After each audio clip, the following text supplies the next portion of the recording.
জাতিসংঘ বাংলাদেশ সেনাবাহিনীকে সাবধান করেছিল।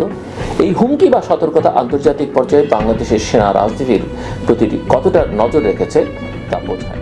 শেখ হাসিনার ভারত আশ্রয় এবং দিল্লি ঢাকা সম্পর্কের টানাপোড়েনকে আরও বাড়িয়ে তুলেছে।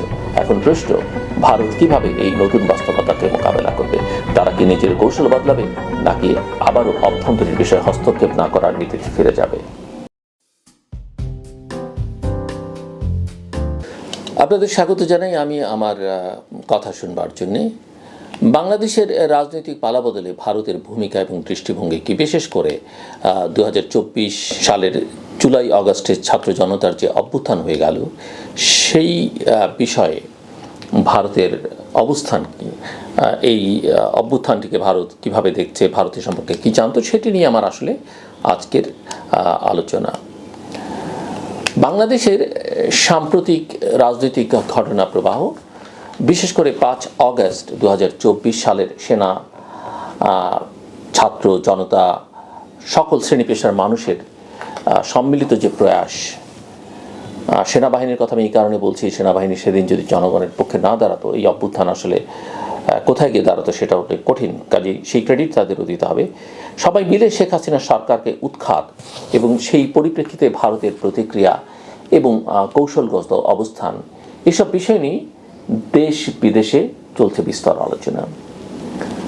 আজকের এই আলোচনায় আমি বলবার চেষ্টা করব কিভাবে ভারত আগাম জানত শেখ হাসিনার পতনের সম্ভাবনা, কিভাবে তারা পরিস্থিতি পর্যবেক্ষণ করছিল এবং কেন তারা সরাসরি হস্তক্ষেপ করেনি। সেই সাথে আমি তুলে ধরবার চেষ্টা করব দিল্লি ঢাকা সম্পর্কের বর্তমান উত্তেজনা, আন্তর্জাতিক প্রতিক্রিয়া এবং চীন ভারত ভূ রাজনৈতিক প্রতিদ্বন্দ্বিতার ইস্যুটি। শেখ হাসিনার পতনের প্রাক্কালে ভারতের এক ধরনের সতর্কতা ছিল। 22 মার্চ 2025 ভারতের পররাষ্ট্রমন্ত্রী এস জয়শঙ্কর এক গুরুত্বপূর্ণ বৈঠকে পররাষ্ট্র বিষয়ে পরামর্শদাতা কমিটিকে, অর্থাৎ ভারতীয় পরামর্শদাতা কমিটিকে জানান যে 5 আগস্টের সামরিক উত্থানের আগেই দিল্লি জানত বাংলাদেশে শেখ হাসিনা বিরোধী প্রবল ঢেউ তৈরি হচ্ছে। ভারতীয় গোয়েন্দা এবং কূটনৈতিক পর্যালোচনায়ও এই বিপ্লব পূর্বাভাসিত হলেও ভারতের হাত ছিল প্রায় বাঁধা। জয়শঙ্কর বলেন, ভারত কেবল পরামর্শ দিতে পেরেছিল, কারণ হাসিনার উপর তাদের প্রভাবের একটা বড় ঘাটতি ছিল।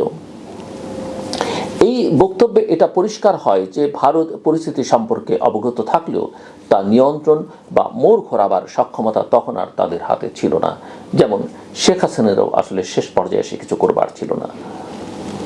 জাতিসংঘ এবং আন্তর্জাতিক মহলের আরও সতর্কতাও ছিল, আমরা জানি। শুধু ভারত নয়, বাংলাদেশের পরিস্থিতি সম্পর্কে আগাম সংকেত পেয়েছিল আন্তর্জাতিক মহলও।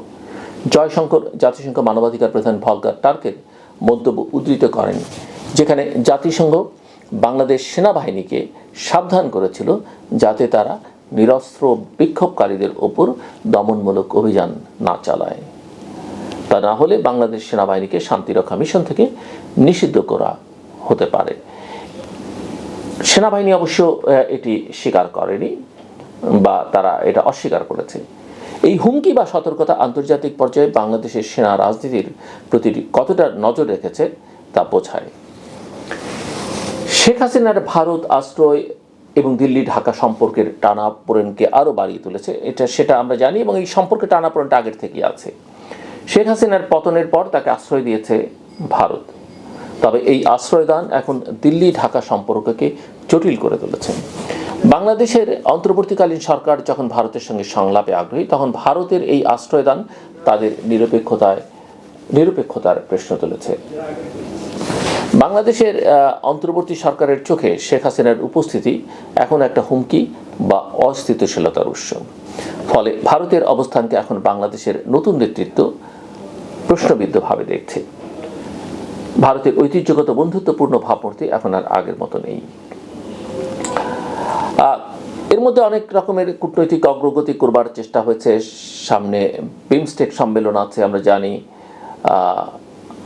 2024 সালের ডিসেম্বরে ভারত পররাষ্ট্র সচিব বিক্রম মিস্ত্রিকে পাঠিয়ে অন্তর্বর্তী সরকারের সঙ্গে প্রাথমিক যোগাযোগ করে। তবে 2 থেকে 4 এপ্রিল ব্যাংককে বিমস্টেক শীর্ষ সম্মেলনের ফাঁকে প্রধানমন্ত্রী মোদি এবং প্রফেসর মোহাম্মদ ইউনূসের মধ্যে সম্ভাব্য আনুষ্ঠানিক বৈঠক নিয়ে এখনও চুপ মন্ত্রণালয়। এই নীরবতা কি কৌশলগত নাকি পরিস্থিতি আরও জটিল, এই প্রশ্ন ঘুরপাক খাচ্ছে কূটনৈতিক বিশ্লেষকদের মধ্যে। সম্ভবত ভারত এখনও নতুন সরকারের সঙ্গে সামগ্রিক সম্পর্ক পুনঃস্থাপন বিষয়ে দ্বিধায় রয়েছে। এখানে আবার চীন একটা বড় ফ্যাক্টর এবং এক ধরনের ভূ রাজনৈতিক প্রতিযোগিতার কথা আমরা জানি। চীনের সঙ্গে ভারতের এখানে যুক্তরাষ্ট্র আছে বড় শক্তি হিসেবে। এখন ভারতের জন্য আরেকটা বড় চ্যালেঞ্জ, যেটা আমি বলছিলাম যে বাংলাদেশে চীনের ক্রমবর্ধমান প্রভাব। অধ্যাপক ইউনুস চীন সফর করেছেন, একাধিক দ্বিপাক্ষিক চুক্তির প্রস্তুতি ছিল এবং সেখান থেকেই ভারত বিচলিত, অর্থাৎ ওই সফরের আগে থেকেই ভারত বিচলিত। বিশেষ করে চট্টগ্রাম ও ঢাকা থেকে চীনের মধ্যে সরাসরি বিমান যোগাযোগ যে চুক্তি, সেটা ইঙ্গিত দিচ্ছে চীন বাংলাদেশকে আরও ঘনিষ্ঠভাবে নিজের কৌশলগত বলে টেনে আনতে চাইছে। মিস্টার জয়শঙ্কর অবশ্য চীনের প্রসঙ্গ তুলে বলছেন যে চীন প্রতিপক্ষ নয়, প্রতিযোগী। তবে এই বক্তব্য ভারতীয় কৌশলগত সমাজে যথেষ্ট পরিমাণে বিতর্ক তৈরি করেছে। ভারতের রাজনৈতিক সীমাবদ্ধতা এবং ভবিষ্যৎ কৌশল আসলে কি? ভারত বহু দশক ধরে বাংলাদেশে প্রভাবশালী শক্তি হিসেবে কাজ করলেও গত কয়েক বছরে পরিস্থিতি পাল্টেছে। শেখ হাসিনার উপর অতিরিক্ত নির্ভরতা, আওয়ামী লীগের একনায়কতান্ত্রিক শাসনের প্রতি ভারতের নীরবতা এবং গণতন্ত্র পুনঃস্থাপনে কার্যকর ভূমিকা না নেওয়ায় ভারত তার অবস্থান হারিয়েছে। বাংলাদেশের জনগণের কাছে হৃদয়ে তার অবস্থান আসলে একেবারেই শূন্যের কোঠায়। বর্তমানে তারা একটা মাঝামাঝি ভূমিকা নিয়ে ধীরে ধীরে এগোচ্ছে, যাতে নতুন সরকারকেও খুশি রাখা যায়, আবার সাবেক মিত্র শেখ হাসিনাকেও একেবারে ছেড়ে না দেওয়া হয়। এই দ্বৈত কৌশল ভারতের কতটা টিকবে সেটা ভবিষ্যৎ বলতে পারবে। বাংলাদেশের রাজনৈতিক অস্থিরতা ভারতের কৌশলগত স্বার্থে এক গুরুত্বপূর্ণ অধ্যায়, কিন্তু শেখ হাসিনার পতন এবং নতুন সরকারের উদ্ভব ভারতকে এক নতুন বাস্তবতায় দাঁড় করিয়েছে। এখন প্রশ্ন, ভারত কিভাবে এই নতুন বাস্তবতাকে মোকাবেলা করবে? তারা কি নিজের কৌশল বদলাবে, নাকি আবারও অভ্যন্তরীণ বিষয়ে হস্তক্ষেপ না করার নীতিতে ফিরে যাবে? একই সঙ্গে ভারতের নতুন প্রজন্মের কূটনীতিকরা কি গণতান্ত্রিক মূল্যবোধকে সামনে রেখে দক্ষিণ এশিয়ায় একটি ভারসাম্যপূর্ণ ও গ্রহণযোগ্য নেতৃত্ব প্রতিষ্ঠার জন্য এগিয়ে আসবে? এইসব প্রশ্ন সবার মনে। সব মিলিয়ে ভারত বাংলাদেশ সম্পর্ক এখন এক সন্ধিক্ষণে দাঁড়িয়ে। এখানে সাবধানতা, ভারসাম্য এবং দীর্ঘমেয়াদী দৃষ্টিভঙ্গি ভবিষ্যতের কূটনীতির গতিপথ নির্ধারণ করবে। সবশেষে আমি যেটা বলতে চাই, বাংলাদেশের রাজনীতিতে ভারতের ভূমিকা নিয়ে বিতর্ক অনেক পুরনো, তবে বর্তমান সংকটে তা আরও স্পষ্ট এবং সংবেদনশীল হয়ে উঠেছে।